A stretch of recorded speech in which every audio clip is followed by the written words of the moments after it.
Hi friends, welcome to Yazhini சமையல். இன்னைக்கு யாழினி சமையலில் கிட்னி பீன்ஸ் வச்சு ஒரு ஈவினிங் ஸ்நாக்ஸ் எப்படி ரெடி பண்ணுறதுன்னு பார்க்கலாம். அதுக்கு முன்னாடி நம்ம வீடியோவை ஃபஸ்ட் டைம் பார்க்குறவங்க சப்ஸ்கிரைப் பண்ணிக்கோங்க. கூடவே இருக்க பெல் ஐக்கானை கிளிக் பண்ணி ஆல் செலக்ட் பண்ணுங்கள் ஃப்ரெண்ட்ஸ். வாங்க வீடியோக்குள்ளே போகலாம். தேவையான பொருட்கள் பார்த்துடலாம். நான் இன்னைக்கு நல்லா சிவப்பு கலர் பீன்ஸு, இது கிட்னி பீன்ஸுன்னு சொல்லுவாங்க, எடுத்து ஒரு 6 மணி நேரம் ஊற வச்சு எடுத்து வச்சுருக்கேன். இது 100 கிராம். இதுக்கு 2 பெரிய வெங்காயம் இது மாதிரி ஸ்லைஸாக கட் பண்ணி வச்சுருக்கேன். இதே மாதிரி நீங்களும் கட் பண்ணி எடுத்துக்கோங்க. இது தாளிக்கிறதுக்கு கடுகு, கொஞ்சமாக பெருஞ்சீரகம் எடுத்துக்கோங்க. பெருஞ்சீரகம் போட்டால் நல்லா வாசமாக இருக்கும். இது நம்ம வீட்டில் யூஸ் பண்ணுற குழம்புத்தூள், கொஞ்சமாக மிளகுத்தூள், அப்புறமா தாளிக்கிறதுக்கு கருவேப்பிலை, இந்த பச்சை மிளகாய் போட்டு தாளிச்சோம்னா நல்லா வாசமாக இருக்கும். இது லாஸ்ட்டில் தூவி இருக்கிறதுக்காக கொத்தமல்லி தழை எடுத்திருக்கேன். வாங்க இப்போ எப்படி பண்ணுறதுன்னு பார்க்கலாம். நம்ம எடுத்து வச்ச பீன்ஸை ஒரு குக்கரில் போட்டு கொஞ்சமாக உப்பு சேர்த்து ஒரு 3 விசில் விட்டு எடுத்துக்கோங்க. 4 விசில் விட்டால் கரெக்டாக இருக்கும். ரொம்ப விட்டோம்னா குழஞ்ச மாதிரி ஆயிரும். 3 விசில் விட்டு எடுத்துக்கலாம்.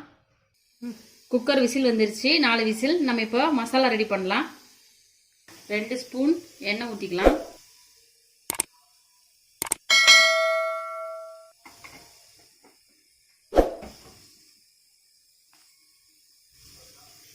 எண்ணெய் காஞ்சிச்சு. நம்ம எடுத்து வச்ச கடுகு, அப்புறமா சோம்பு 2 உள்ள சேர்த்துடலாம்.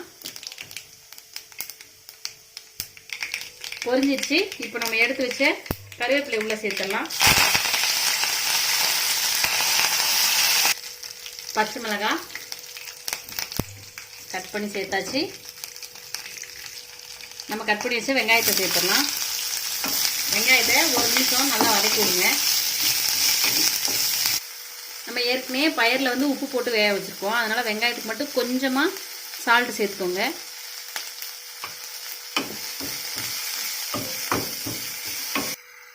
வெங்காயம் லைட்டாக வதங்கி வந்துடுச்சு. இப்போ நம்ம எடுத்து வச்ச மசாலாவையும் இந்த மிளகு தூளையும் உள்ளே சேர்த்துக்கலாம். இந்த மசாலாவை அந்த எண்ணெயில் சேர்த்து பச்சை வாசனை போகிற அளவுக்கு 1 நிமிஷம் நல்லா வதக்கி எடுத்துக்கோங்க. இப்போ நல்லா மசாலா வதங்கிடுச்சு. நாம் எடுத்து வச்ச இந்த கிட்னி பீன்ஸை உள்ளே போட்டு மிக்ஸ் பண்ணி எடுத்துடலாம்.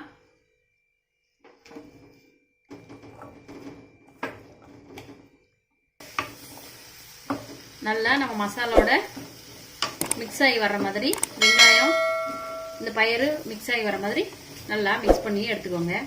இது நல்ல ஒரு ஈவினிங் ஸ்நாக்ஸு. இந்த கிட்னி பீன்ஸ் நம்மளுக்கு கிட்னிக்கு ரொம்ப நல்லது. இதை ஈவினிங் ஸ்நாக்ஸாக பண்ணி வீட்டில் உள்ள குழந்தைங்களுக்குலாம் கொடுங்க. நம்ம வீடியோ பிடிச்சிருந்துச்சு அப்படின்னா சப்ஸ்கிரைப் பண்ணுங்கள், உங்கள் ஃப்ரெண்ட்ஸோட ஷேர் பண்ணுங்கள், நம்ம கமெண்ட் பாக்ஸில் கமெண்ட் பண்ணுங்கள். அப்புறம் இந்த பயிரை நீங்கள் எப்படிலாம் யூஸ் பண்ணியிருக்கீங்க அப்படின்ட்டு எங்களோட ஷேர் பண்ணுங்கள் ஃப்ரெண்ட்ஸ். தேங்க்யூ ஃபார் வாட்சிங்.